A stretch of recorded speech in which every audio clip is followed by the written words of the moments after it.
Imagine a farmer who spends a fortune on a piece of land. He digs out every stone. He builds a strong stone wall to keep out wild beasts. He plants the best grapevines he can find.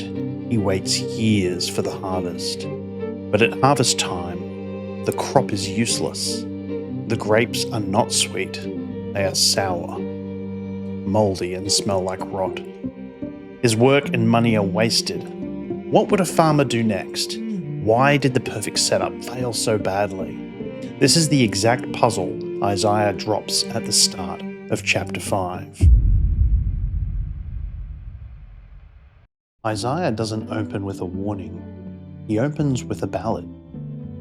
Stay with the song, because the sting is in how it ends. I will sing about the one I love, a song about my loved one's vineyard. The one I love had a vineyard on a very fertile hill. He broke up the soil, cleared it of stones, and planted it with the finest vines. He built a tower in the middle of it, and even dug a winepress there. He expected it to yield good grapes, but it yielded worthless grapes.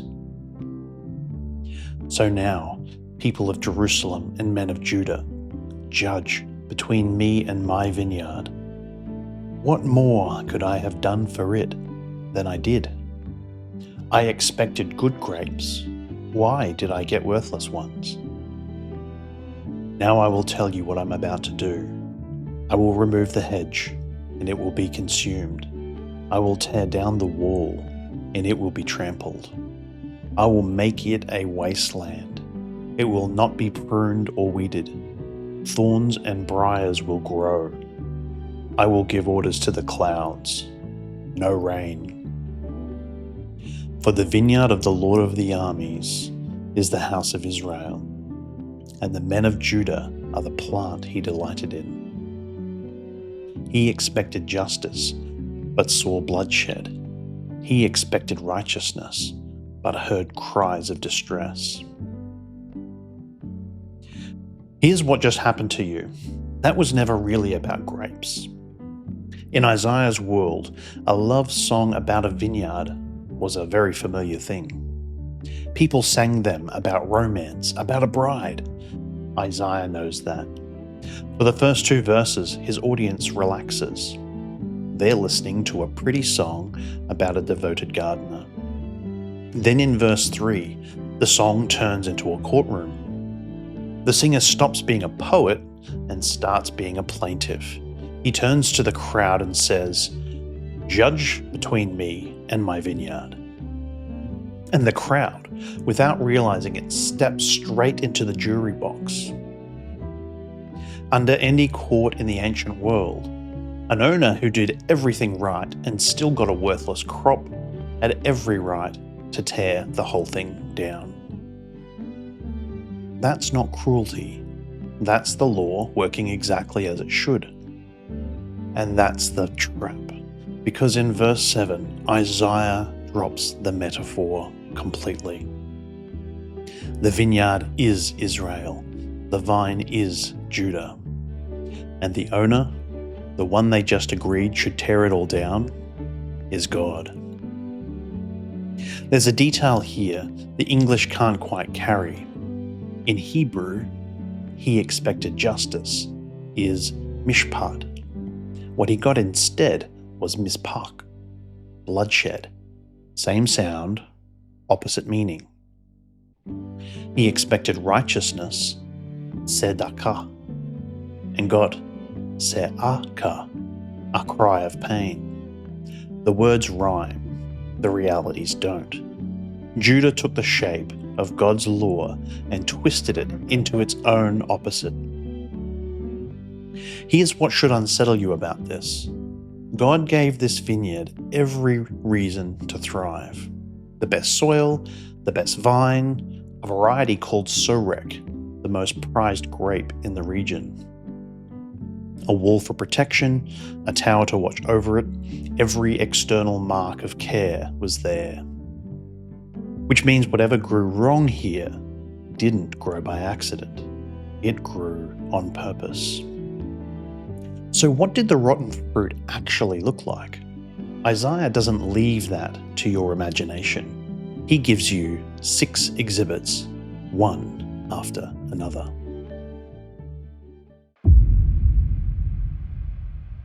This next part isn't ancient trivia, it's a mirror. Isaiah is about to list 6 things his own religious, wealthy audience were doing without a second thought. And if you've ever used your comfort to avoid noticing someone else's pain, some of this is going to land close to home. 6 times, Isaiah uses the word hoi, or woe. It's the sound of a funeral. He's not scolding here, he's grieving in advance. One of these 6 is going to land closer to home than you'd like. Won't tell you which one yet. Woe to those who buy up house after house, field after field, until there's no room left for anyone else. Isaiah's audience were living through decades of peace and wealth under King Uzziah. The wealthy used that peace to swallow every family farm around them, one purchase at a time, until they were the only ones left holding land that God had promised to everyone. Here's the pattern running through all 6. The punishment God promises always matches the crime, almost exactly. You wanted every house? Fine. God says those grand houses will stand empty. You wanted total security and land? Well, a 10-acre vineyard will produce just 6 gallons of wine. It's not random. It's poetic. God isn't inventing a new punishment. He's letting your own choices finish the sentence you started. I think about that every time I catch myself building some little kingdom of comfort, more stuff, fuller calendar, and less room for anyone who can't do anything for me. Same instinct, just smaller scale. Woe to those who chase beer from sunrise and wine past sunset, feasting with music loud enough to drown out anything real. Never once noticing what God is actually doing around them. Right in the middle of the list, Isaiah cuts away from the party and down into the ground. Sheol enlarges its throat and opens wide its enormous jaws. While the wealthy open their mouths to swallow wine, the grave opens its mouth to swallow them. Same picture, aimed the other way. That's what makes this genuinely dangerous. Not that God is angry, but that a bigger threat than you is coming to take you down.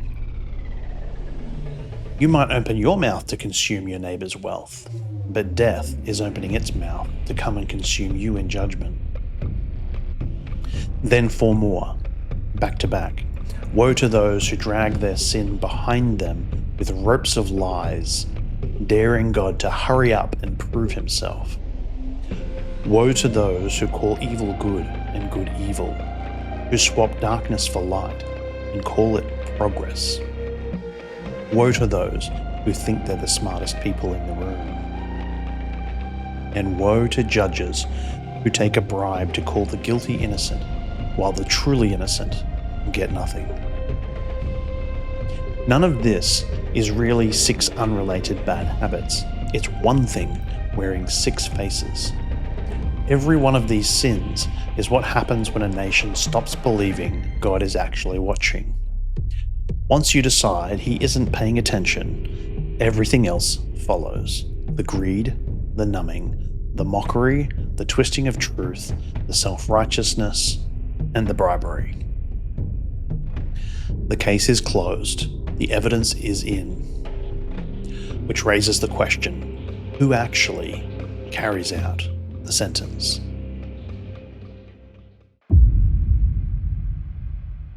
Everything Judah rejected, every warning, every instruction, gets answered the same way stubble answers fire. Fast, total, no struggle involved. And then Isaiah tells you who's coming to collect. He raises a signal flag for the distant nations and whistles for them from the ends of the earth.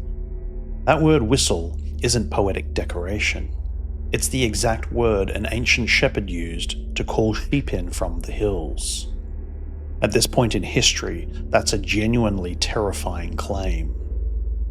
Assyria, under a king called Tiglath-Pileser III, had just built the most advanced war machine the world had ever seen. Soldiers who didn't tire, didn't stumble, didn't even loosen a sandal strap. Every nation around Judah assumed a conquest like that meant Assyria's gods had beaten Israel's God in a fight. Isaiah says the opposite. The most feared army on earth isn't conquering Judah under its own power. It's answering a whistle. The empire that thinks it rules the world is, in 740 BC, just a dog coming when it's called. And that answers the question from a few minutes ago, why doesn't God just strike the rot himself? Because letting an empire everyone already fears do it proves something no lightning bolt could. The nations aren't in charge of history. He is. And once that army arrives, it doesn't just march in. Isaiah says it growls like a young lion over its kill. It seizes, and nothing pulls the prey back out of its jaws. That's when the chapter ends in total darkness, light blotted out by cloud. The same roar that tore through the vineyard now rolls over the whole land like the sea. No rescue. Nowhere left on the ground to look for hope. Which leaves one honest question. If that's what happens when the vineyard goes bad, what does the master find when he checks yours? The ultimate tragedy of a decaying society is that we take the very blessings God gave us and use them to build our own independent kingdoms. And in doing so, we turn those very blessings into the weapons that destroy us. That is the legal logic of Isaiah 5, and it forces a massive correction in how we think, how we live, and where we look for rescue. First, it completely blows up the illusion of religious safety. We love to think that our heritage, our church attendance, or our group belonging acts like a shield. We assume that because we're inside the fence, we're secure. But Isaiah is clear. External religious privileges offer zero insulation when we walk in active rebellion.